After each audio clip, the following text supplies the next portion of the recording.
Fala galera, mais um vídeo aí pra vocês da Decar Auto Center. Uma dica top, Fiat Toro.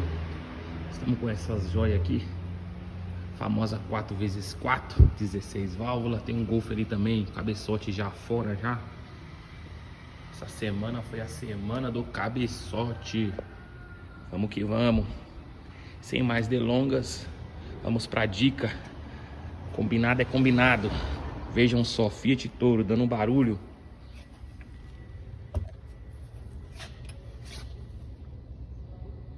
Dá uma olhada ali, ó.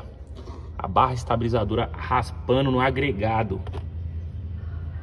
Dica top. Já eliminamos.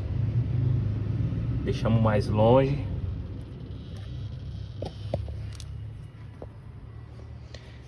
Já eliminamos. Pronta para entregar para o cliente. Se você tem uma Fiat Toro, ao passar no quebra-mola dando um barulho, um estalo, pode ir direto.